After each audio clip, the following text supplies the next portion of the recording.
आपको? भारी मिस्टेक हो गया सर, एकदम ब्लंडर हो गया।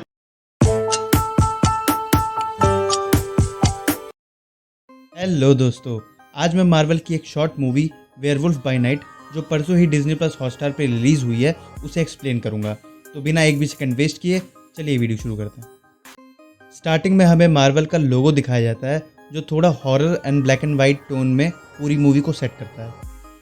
फिर हम एक नरेशन सुनते हैं कि उलिसिस ब्लडस्टोन एक मॉन्स्टर हंटर अब मर गया है और उसके पास एक ब्लडस्टोन है जो मॉन्स्टर को मार सकती है। उसे अब कौन लेगा इसका फैसला एक कंपटीशन से होगा। फिर हम जैक रसल को, जो एक मॉन्स्टर हंटर है, एक टूम में घुसते हुए देखते हैं जहां बहुत सारे मॉन्स्टर्स के सर दीवार से टंगे होते हैं और यहां जैक के जैसे बहुत सारे मॉन्स्टर हंटर्स उलिसिस ब्लडस्टोन के फ्यूनरल में आए होते हैं। इतने में हम देखते हैं कि एक सर्वेंट वेरूसा नाम की लेडी को आकर बताता है कि उलिसिस की बेटी एल्सा भी इस फ्यूनरल में आई है। फिर सीन शिफ्ट होता है और हम एक जेवॉन नाम के मॉन्स्टर हंटर को जैक के पास आता देखते हैं जो उसे आके बताता है कि अगले महीने उसका 30th सीज़न होने वाला है और वो अब तक 57 मॉन्स्टर्स को मार चुका है। फिर हम एल्सा को फ्यूनरल में एंटर करता हुआ देखते हैं और उसके पास वेरूसा आके बोलती है कि उसके फादर के लिए वो हमेशा से एक डिसअपॉइंटमेंट ही रही है। यहाँ पे हमें पता चलता है कि एल्सा सालों पहले घर से भाग गई थी और कहीं और मॉन्स्टर को हंट करने की ट्रेनिंग ले रही थी। इसके बाद वेरूसा सारे हंटर्स को इकट्ठा करती है और सबको बताती है कि उलिसिस की बेटी एल्सा घर से सालों पहले भाग गई थी, इसलिए ब्लडस्टोन उसे विरासत में नहीं मिलेगा और इसके लिए उलिसिस ने एक कंपटीशन रखा है जिसमें एक खतरनाक मॉन्स्टर को रिलीज़ किया जाएगा और जो भी उस मॉन्स्टर को सबसे पहले मारेगा ब्लडस्टोन उसी को मिलेगा। फिर हम देखते हैं कि ये कंपटीशन शुरू होता है और सारे हंटर्स कुछ चैंटिंग वगैरह कर रहे होते हैं। फिर हम एक भूल भुलैया जैसी जगह को देखते हैं जहाँ एक एक करके सारे हंटर्स मॉन्स्टर को मारने के लिए जाना शुरू करते हैं और यहाँ मूवी थोड़ा सस्पेंस और हॉरर वाला टोन पकड़ती है। फिर हम जैक को देखते हैं जो मॉन्स्टर को इधर उधर ढूंढ रहा होता है और गलती से एल्सा के सामने आ जाता है और वो एल्सा से बोलता है कि हम दोनों एक दूसरे पर ध्यान दिए बगैर आगे बढ़ जाते हैं। तभी जेवॉन जैक के ऊपर हमला कर देता है पर एल्सा उसकी जान बचा लेती है और जैक वहाँ से भाग जाता है। फिर हम जेवॉन और एल्सा की फाइट देखते हैं जिसमें एल्सा जेवॉन को नीचे गिरा देती है, फिर उसका वेपन लेके वहाँ से भाग जाती है। फिर सीन शिफ्ट होता है और हम देखते हैं कि एल्सा एक कमरे के सामने आ गई है और एक हंटर उस पर अपने हाथ पे लगे क्रॉसबो से हमला कर देता है और एल्सा एक झटके में उसका हाथ काट देती है।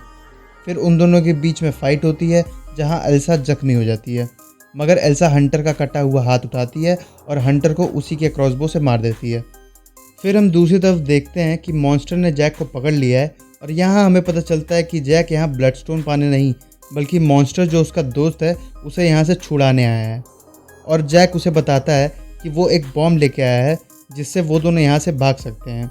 और यहाँ पे हम एज अ व्यूअर्स देखते हैं कि ब्लडस्टोन मॉन्स्टर के पीठ में लगा हुआ है। इतने में ही वहाँ पे कोई आ जाता है और जैक वहाँ से भाग के उसी कमरे में पहुँचता है जहाँ एल्सा होती है और वो गलती से कमरे का दरवाज़ा अंदर से बंद कर देता है जो कि सिर्फ अब चाबी से ही खुलेगा और वो दोनों वहाँ पे बंद हो जाते हैं। फिर जैक देखता है कि एल्सा जख्मी है तो वो उसके जख्म पर अपनी टाई बांध देता है ताकि खून रुक सके और यहाँ पे एल्सा जैक से बोलती है कि तुम्हें अगर लड़ाई करने नहीं आती तो तुम हंटर कैसे हो। तो जैक यहाँ पे एल्सा को सब बात बता देता है कि वो एक हंटर नहीं है, वो यहाँ अपने दोस्त टेड जो कि एक मॉन्स्टर है उसे छुड़ाने आया है। फिर हम यहाँ उन दोनों के बीच एक दोस्तों वाली कॉन्वर्जेशन होते हुए देखते हैं और इन्हीं सब के बीच एल्सा दरवाजे की चाबी ढूंढ लेती है और फिर वो दोनों वहाँ से बाहर आ जाते हैं।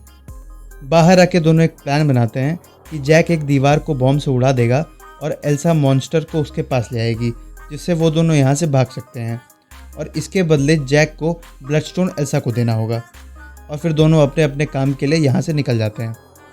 फिर अगले सीन में हम जोवान को देखते हैं जो मॉन्स्टर को पकड़ने जा रहा होता है, मगर एल्सा पीछे से आके उसे डिस्ट्रैक्ट कर देती है जिसके वजह से मॉन्स्टर जोवान को पकड़ लेता है और जलाकर मार देता है। फिर एल्सा मॉन्स्टर को टेड कह के बुलाती है और उसे बताती है कि जैक ने उसे भेजा है और फिर वो दोनों जैक के पास जाने के लिए भागते हैं। इधर जैक ने एक दरवाजे को बॉम्ब से उड़ा दिया होता है जिसे देखते ही मॉन्स्टर यहाँ से भाग जाता है और एल्सा ब्लडस्टोन उसके पीठ से खींच लेती है और फिर जैसे ही जैक ब्लडस्टोन को उठाने जाता है उसे बहुत तेज़ का झटका लगता है जिससे वो बहुत दूर जाके गिरता है। झटके की आवाज़ सुनकर सारे हंटर और वेरूसा यहाँ पे आ जाते हैं और वेरूसा समझ जाती है कि जैक एक हंटर नहीं या ह्यूमन नहीं, एक मॉन्स्टर है। तभी ब्लडस्टोन ने उसे झटका दिया है और वो एल्सा और जैक को रूल्स तोड़ने की वजह से इलेक्ट्रिक शॉक देके बेहोश कर देती है। फिर सीन शिफ्ट होता है और हम देखते हैं कि जैक और एल्सा एक पिंजरे में बंद हैं।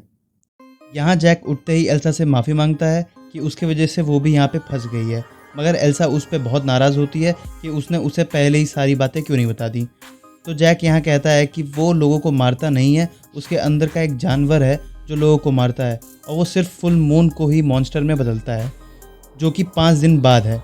तो एल्सा यहाँ पे उसे बताती है कि ब्लडस्टोन उसे 5 सेकंड में मॉन्स्टर में बदलने पे मजबूर कर सकता है। इस बात से जैक बहुत ज़्यादा घबरा जाता है और एल्सा को सूंघना शुरू कर देता है ताकि वो जब मॉन्स्टर बने तो वो उसे पहचान जाए। तभी यहाँ पे वेरूसा आ जाती है, जिससे जैक भीख मांगता है कि उसे इंसान के रूप में ही मार दिया जाए, वरना यहाँ पे कोई नहीं बचेगा। मगर वेरूसा उसकी कोई बात नहीं सुनती है और उसके ऊपर ब्लडस्टोन यूज़ करना शुरू कर देती है। और तभी जैक एक खूंखार वेयरवुल्फ में बदल जाता है और पिंजरा तोड़कर वहाँ से बाहर निकल जाता है। फिर सभी जैक का ये रूप देख के डर जाते हैं और फिर जैक एक एक करके सबको मार के खाना शुरू करता है, जिसके डिस्ट्रैक्शन से एल्सा भी पिंजरे से बाहर निकल जाती है और सारे हंटर्स उस पर हमला कर देते हैं। मगर एल्सा भी बहुत डट के सबसे सामना करती है और सबको मारना शुरू करती है। इधर जैक वेरूसा के सारे आदमियों को चीर कर खा रहा होता है। तभी वेरूसा ब्लडस्टोन लेकर उसे जैक पर यूज़ करती है, जिसकी वजह से जैक कमज़ोर पड़ जाता है। मगर दूसरी तरफ एल्सा सारे हंटर्स को मार देती है और जैक को बचाने के लिए वो वेरूसा पे वार करती है, जिससे वेरूसा नीचे गिर जाती है। इसके बाद एल्सा धीरे धीरे ब्लडस्टोन को उठाने जैक के पास जाती है कि तभी जैक उसके ऊपर हमला कर देता है, मगर वो उसे पहचान जाता है, इसलिए उसे कुछ नहीं करता और वहाँ से भाग जाता है। एल्सा ब्लडस्टोन को लेकर खड़ी होती है कि तभी वेरूसा गन लेके एल्सा के सामने आ जाती है और उसे मारने ही वाली होती है, मगर उसी वक्त टेड, जैक का मॉन्स्टर दोस्त, वहाँ आ जाता है और वेरूसा को चलाकर मार देता है। फिर एल्सा उसे बताती है कि जैक उस तरफ भागा है, तो टेड भी उसके पीछे पीछे चला जाता है। फिर सीन शिफ्ट होता है और हम मूवी को ब्लैक एंड वाइट से कलरफुल टोन में आते हुए देखते हैं, जो ये सिंबलाइज करती है कि ब्लडस्टोन ने एल्सा को अपना मालिक चुन लिया है। और वहीं दूसरी तरफ हम देखते हैं कि टेड और जैक एक दूसरे के साथ हैं और एल्सा के बारे में बात करते हैं, और यहीं पे ये मूवी ख़त्म हो जाती है। पर्सनली मुझे तो ये मूवी बहुत अच्छी लगी। अगर आपको ये मूवी देखनी है तो आपको डिज्नी प्लस हॉटस्टार पर मिल जाएगी। तो आज के लिए बस इतना ही, मिलते हैं अगले वीडियो में। अगर आपको ये वीडियो अच्छी लगी हो तो प्लीज़ वीडियो को लाइक करें एंड चैनल को सब्सक्राइब करें।